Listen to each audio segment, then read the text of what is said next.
Elena Cross was running, barefoot, through the flooded loading corridor beneath Ashcombe Tower, the glass headquarters where 3,000 employees of the richest family in the city clocked in every morning.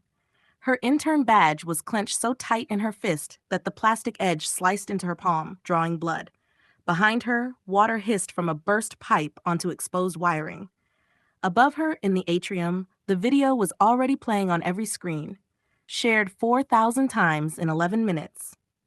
She had no idea that footage would reach the one man who could destroy the people who made it. And she had no idea that in 11 minutes, Julian Ashford, heir to the fortune every one of their careers depended on, would walk into that corridor looking for a way out of his own gala and find her instead, sobbing against a rusted pipe, broken in a way she swore 3 years ago no one would ever see again. This humiliation was about to become the reason everything changed. All she wanted was to disappear. Before you go any further, subscribe, hit like, and drop a comment telling us where you're watching from tonight. This one's going to stay with you. 3 years ago, Elena Cross made a promise to herself in a hospital waiting room. Never let them see you cry again. She had been 18 then. Her mother's heart had stopped for 4 minutes in an ambulance outside a diner where Elena had been waitressing double shifts to help cover the rent. And in the sterile hallway outside the ICU, 17-year-old Elena had learned that the world did not pause for anyone's grief. Bills didn't pause. Scholarship deadlines didn't pause. So she'd wiped her face, filled out the financial aid forms with shaking hands, and decided that whatever came next, she would meet it with her spine straight and her eyes dry. Tonight, that promise shattered in front of 300 people holding champagne flutes. She stood in the Ashcombe Tower atrium in a rented navy dress, watching the giant screen loop a 14-second clip of her falling into the fountain at the company picnic. Arms flailing, shriek caught mid-pitch, laugh track added. Captions that read, "When the scholarship girl forgets she doesn't belong here." The interns weren't even hiding their phones. They were filming her watching herself. "Oh, come on, Elena. It's funny," Brooke Whitfield laughed, tossing her hair. "You have to admit it's funny." Elena said nothing. That was the mistake. "She's not laughing," someone else said. "I think she's actually upset." "She's always upset. Have you seen her apartment? I heard she shares it with, like, 4 people." Elena turned before the shaking in her hands could reach her face, and she walked. Not ran, not yet. She still had that much control left, toward the service corridor door marked staff only, because it was the only door in the building she knew wouldn't have anyone from tonight's gala on the other side of it. She was wrong. The corridor was warmer than the atrium and wetter. A maintenance notice taped to the wall 2 weeks ago had warned about a slow leak near the east stairwell. Apparently, no one had fixed it. Her heels, also rented, also the wrong size, splashed through an inch of standing water, and halfway down the hall, she gave up on dignity entirely, kicked them off, and ran the rest of the way barefoot, her scholarship badge cutting into her palm because she'd forgotten she was still holding it. She didn't stop until she reached a dead end, a rusted pipe, a single flickering bulb. And there, finally, 3 years of composure broke all at once.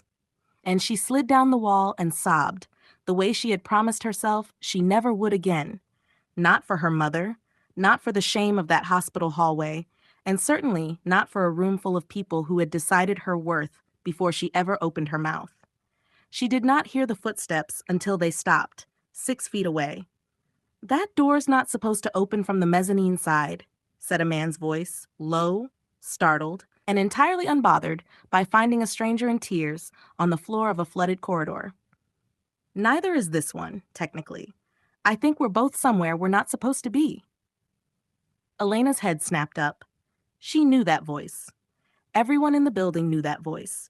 It belonged to the man whose name was on the building, whose face was on the annual report, who had not, as far as she knew, ever once set foot on the intern floor. Julian Ashford was standing over her in a tailored black suit with his tie already loosened, one hand braced against the wall, looking at her not with pity and not with amusement, but with something far more dangerous: recognition. "You're crying like someone who's had a lot of practice pretending not to," he said quietly. "What happened up there?"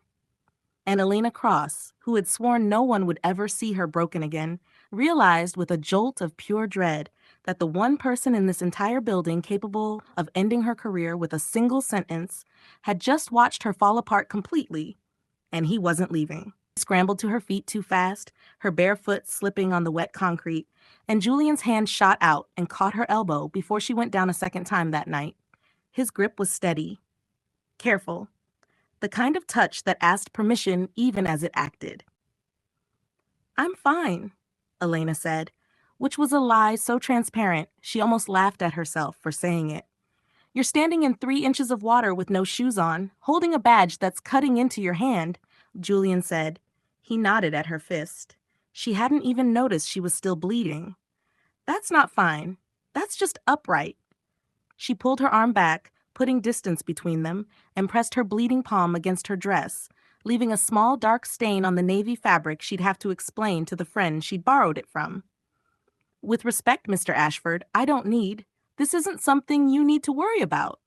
"Julian," he said, "and I wasn't planning on worrying about it. I was planning on finding out why one of my employees is hiding in a flooded stairwell instead of enjoying an open bar."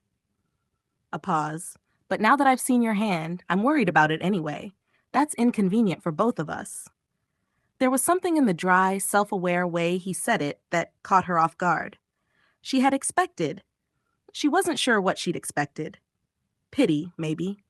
Or the practiced charm she'd seen him deploy on stage 2 hours earlier, thanking donors, shaking hands, smiling the smile that had launched 1,000 society page photographs. This wasn't that smile. This was a man who looked, if she was reading him right, almost as tired of the gala as she was. "It's nothing," she said again, because it was easier than the truth. "I watched the video," Julian said. Elena went still. "Not by choice," he added quickly, reading her face. "It's playing on 6 screens in the atrium. I couldn't have avoided it if I'd wanted to. And for what it's worth, I didn't find it funny." Everyone else did. "Everyone else works very hard to seem like people worth being afraid of," Julian said. "It's easier to laugh at someone than to risk being the one who gets laughed at next. I've watched that room do it to a dozen different people over the years. Tonight, it was you." Elena wrapped her arms around herself, suddenly aware of how the corridor's damp cold had settled into her bare feet, how absurd this whole conversation was. The heir to a $22 billion company, crouched in a maintenance hallway, talking to her like she was a person and not a punchline. She didn't know what to do with that. It didn't fit anywhere in the version of tonight she'd braced herself for. "Why do you care?" The question came out sharper than she meant it, edged with 3 years of exhaustion. "You don't know me. You've never spoken to me. I've worked on the 14th floor for 8 months, and this is the first time you've looked at me like I'm a person and not furniture." Something shifted behind his eyes. Not anger, but a flicker of something that looked almost like guilt. "You're right," he said simply. "And that's fair. I don't have a good answer for you, except that I'm standing in front of someone who's in pain, and pretending I don't notice feels worse than admitting I don't have the right to ask about it." Before Elena could respond, a sharp electrical pop cracked through the corridor. The single bulb overhead flickered once, twice, and died. They were plunged to near darkness, lit only by the faint glow under the stairwell door. "That's not good," Julian said, his voice shifting to sharp focus. "That line runs current to half this wing. Water and exposed wiring." He didn't need to finish. The hiss of the leaking pipe grew louder. Then came the low, rising groan of electricity finding a dangerous path, and the unmistakable smell of something starting to burn. Water was rising past their ankles. "Elena," he said, using her name for the first time, "I need you to trust me for the next 90 seconds. Can you do that?" She didn't answer with words. She gripped his hand and they ran. They ran blind through the dark, Julian's hand locked around hers, the water churning cold and ankle-deep beneath her bare feet. Somewhere behind them, the hiss had become a crackle, and the crackle had become a sound like something tearing itself apart. "Left," Julian said, and hauled her around a corner she never would have found on her own. "There's a service stairwell 40 feet ahead. It comes up behind the kitchen." "How do you know this building so well?" The question was absurd. given the circumstances, but it came out anyway. Some part of her still needed to understand the man whose hand she was holding. "Because I used to hide down here too," he said, "when I was 17 and couldn't stand another one of my father's dinners." That answer landed strangely in her chest, and she didn't have time to examine why before a sound like a gunshot cracked through the corridor behind them. A breaker somewhere failing catastrophically, and the water at their feet lit up, just for an instant, with a sick blue-white flash.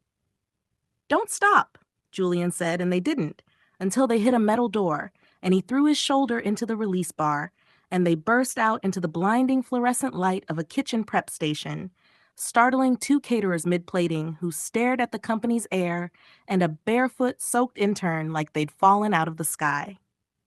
Julian didn't stop to explain. He was already pulling his phone from his jacket, voice sharp and clipped. "This is Julian Ashford. I need building security and facilities on sublevel 2, East Corridor now. There's an active electrical fault in standing water. Evacuate that section and kill power to the East Wing breaker panel immediately." A pause, listening.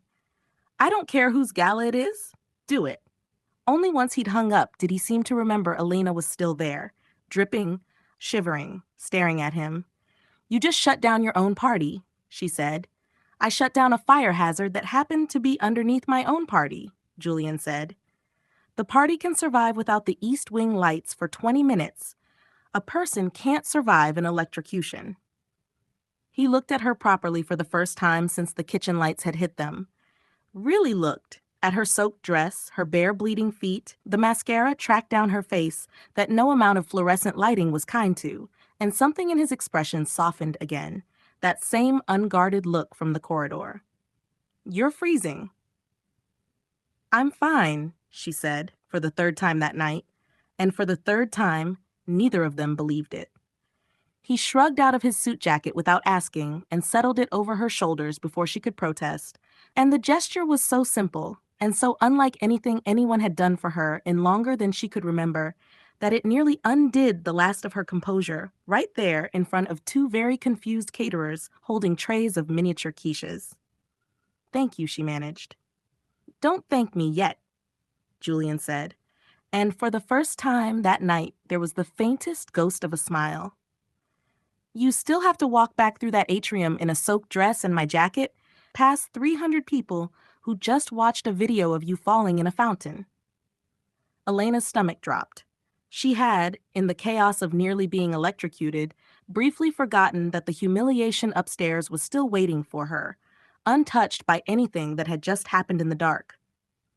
"I can't go back in there," she said quietly. "You don't have to go through the atrium." Julian's voice dropped, and something decided itself behind his eyes. She would only understand much later how much that decision would cost him. "There's a private elevator. It goes straight to the executive floor. No one uses it but me."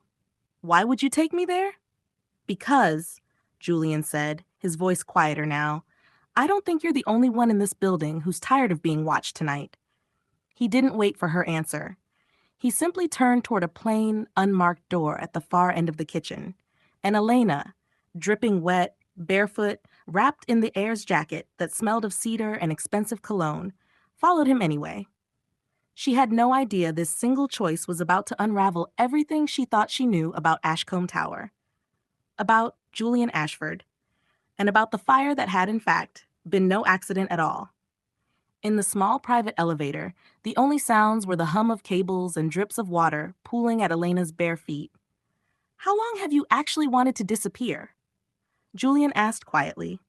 She surprised herself by answering, "Since I was 17, since my mother had a heart attack, 4 minutes without a pulse. We lost everything after that. So I built walls, got the scholarship, got the internship, swore no one would ever see me break again." Julian didn't respond right away. The elevator doors opened onto a dim, empty hallway lined with closed office doors, and he let her step out first before following. "My mother had a heart attack that year," Elena went on, surprising herself. She hadn't told this part to anyone at Ashcombe, not even the few interns she'd call friends. 4 minutes without a pulse in an ambulance outside the diner where I worked nights. She survived. But we lost the apartment 6 months later, and I lost the version of myself who thought hard work was enough to keep bad things from happening to good people. She wrapped his jacket tighter around herself. So I got the scholarship, I got the internship, and I promised myself I would never let anyone see me as anything less than in control again. And tonight, they took that from you in 14 seconds of video. Tonight, they took a lot more than that. Her voice cracked on the last word, and she hated it. Hated that even here, 3 floors above the party, the wound was still raw enough to bleed through. Julian stopped walking. When she turned to look at him, his expression had lost every trace of the composed air from the stage. I know what it's like to have people decide who you are before you open your mouth, he said. Only from a different perspective. I've been the heir my whole life, never just Julian. It was the first time all night that Elena felt something other than exposed. She felt seen, in a way that had nothing to do with a video played on 6 screens. That's a strange kind of envy, she said, being hated honestly instead of liked for the wrong reasons. Maybe, but I meant it. They'd reached the end of the hallway, a door marked only with a small brass plate reading J. Ashford, and Julian pushed it open onto a corner office with floor-to-ceiling windows overlooking the city, dark except for a single desk lamp someone had left burning. Sit, he said, nodding to the leather couch near the window. I'll get you something dry to change into. There's a spare set of clothes in my closet from a gym bag I never unpacked. And then I want to show you something, because I think what happened in that corridor tonight wasn't an accident, and I think you need to see it before anyone has a chance to make it disappear. Elena's pulse spiked. What do you mean? Not an accident? Julian crossed to his desk, unlocked a drawer, and pulled out a folder thick with printed emails and a single grainy security still. A maintenance request submitted 3 weeks earlier for that exact stretch of corridor, flagged urgent, and then, according to the timestamp at the bottom of the page, quietly closed out and marked resolved by someone with executive-level access less than an hour before the gala began. Someone shut down the repair ticket tonight, Julian said, sliding the folder toward her. Someone who knew that corridor was about to flood and who had the authority to make sure nobody fixed it in time. Elena stared at the timestamp, her blood going cold. Why would anyone want that corridor to fail? Julian's jaw tightened, and for the first time that night, Elena saw something in his face that looked almost like fear. Because I don't think the fire was meant for the wiring, he said. I think it was meant for whoever walked into that corridor tonight. And an hour ago, that was supposed to be me. Someone tried to kill me tonight, he said flatly, sliding it toward Elena. Wrong person walked into that corridor first. That person was you. Elena's stomach dropped. Who? 4 people know that tunnel exists. My assistant, my head of security, my uncle, our CFO, Marcus Reyes. Julian's jaw tightened. The login that closed the maintenance ticket 17 minutes before you walked in, it traces to my mother's account. Before Elena could respond, the office door burst open. Griggs, Julian's head of security, filled the frame, breathless. Sir, Mrs. Ashford's car is gone.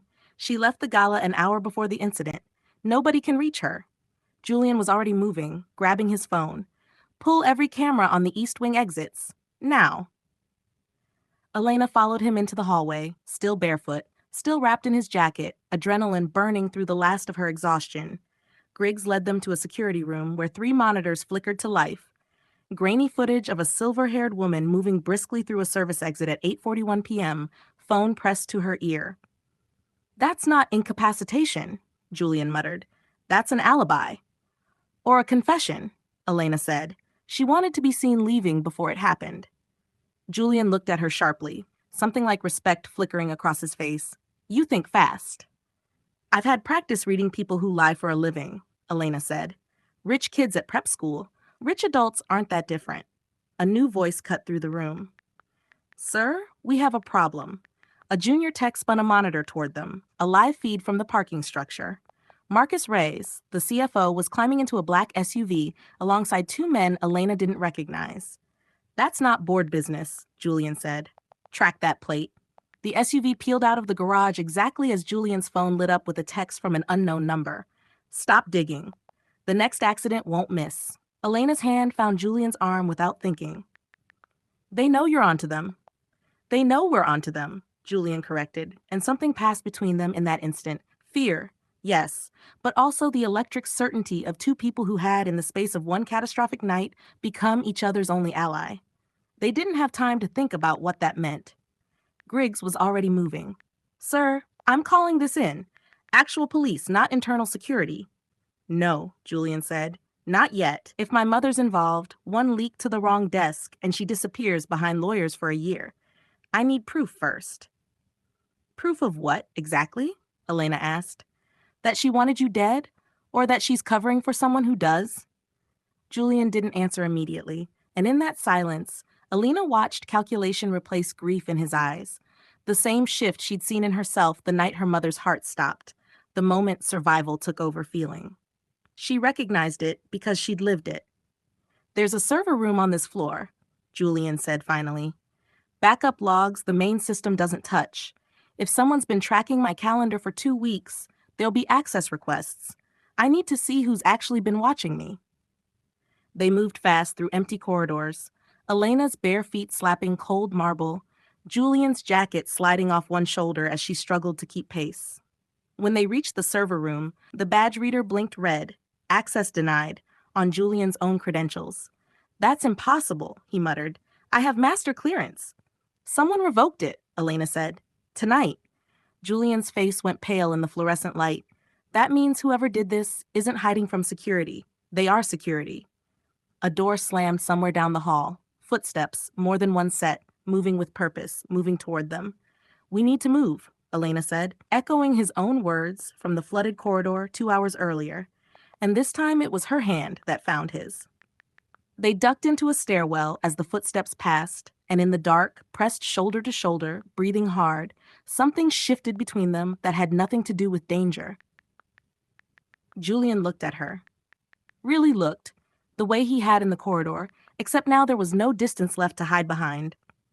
I don't know what happens after tonight, he said quietly, but I know I don't want to face it without you next to me. You barely know me, Elena whispered, echoing her own earlier protest, except this time she didn't believe it either. I know you ran into a burning corridor and didn't scream once, Julian said. I know you read my mother's alibi in 4 seconds flat. I know exactly who you are, Elena. I think I've known since the moment you looked up at me on that floor and told me you were fine when you weren't. The footsteps had faded. The stairwell was silent, except for their breathing. And when Julian leaned down and kissed her, it wasn't gentle or hesitant. It was two people who had spent one night nearly dying together, finally letting themselves feel something other than fear.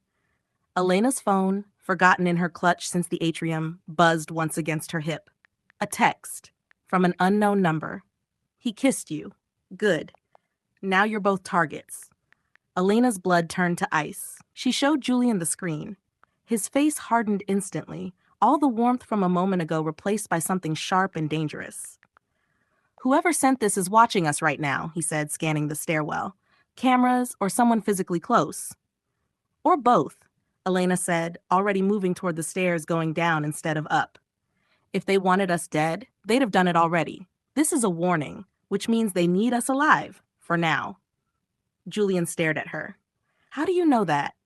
Because my mother's hospital bills taught me that people who actually want to destroy you don't warn you first, Elena said. They just do it. They came out 2 floors down into a darkened conference wing, and Griggs was there waiting, out of breath, his expression grim. Sir, I pulled the badge logs before they locked me out too. Your clearance wasn't revoked by an outside hacker. It came from inside. A secondary admin account nobody's used in 3 years. Whose account? Griggs hesitated. It's registered to your father. Marcus Reyes has had signing authority on it since the estate settled. Julian went rigid.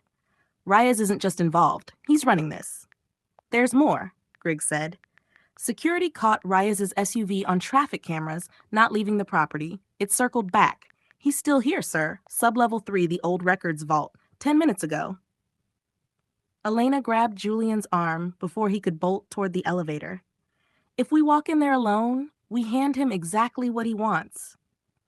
He's about to destroy every piece of evidence that proves this wasn't an accident, Julian said. I don't have 10 minutes to wait for backup. Then we don't wait, Elena said. "We make sure there's a second copy of everything first." She looked at Griggs. "Can you mirror the server logs to an external drive from here, right now, before he gets to them?" Griggs blinked, surprised by the command coming from an intern in a borrowed jacket, then nodded and moved to the terminal. Julian watched her, something unreadable in his expression. "You're better at this than half my board." "Your board has never had to think fast to survive," Elena said. "I have." The vault door was ajar when they reached sublevel 3, a sliver of light spilling into the dark. Julian motioned Elena back, but she shook her head and stayed at his shoulder. She hadn't run from the corridor fire, and she wasn't running now. Inside, Marcus Rice stood over an open filing cabinet, feeding paper into a portable shredder, his tie loosened, his composure gone. He froze when the door creaked wider. "Julian," his voice cracked slightly, "you should be upstairs, with your guests." "You tried to have me killed tonight," Julian said, no preamble, no performance left in him. "And when that failed, you tried to erase the proof." Reyes's hand hovered over the shredder. "You don't understand what your mother asked of me." The room went silent. Elena felt Julian go rigid beside her. "Say that again," Julian said quietly. "She came to me 2 weeks ago," Reyes said, words spilling out now, the dam finally breaking. "Said the board would never approve the merger you're pushing through, the one that guts 3 divisions and cuts 800 jobs. Said if something happened to you before the vote, control reverts to her under your father's trust, and she could kill the merger herself." His hands were shaking. "I told her no. I told her absolutely not, but she already had access to everything. My logins, the tunnel schedule, all of it. I've spent 2 weeks trying to stop this without anyone finding out she was behind it. Because if the board learns Diane Ashford tried to have her own son killed, this company doesn't survive the scandal. I was trying to protect the company, Julian, not hurt you." "By covering up an attempted murder," Elena said flatly. Reyes looked at her like he was noticing her for the first time. "Who is?" "She's the reason I'm having this conversation with you, instead of identifying my son's body," Julian said, and his voice broke slightly on the last word, the first real crack in his composure all night. "Where is she, Marcus? Where's my mother right now?"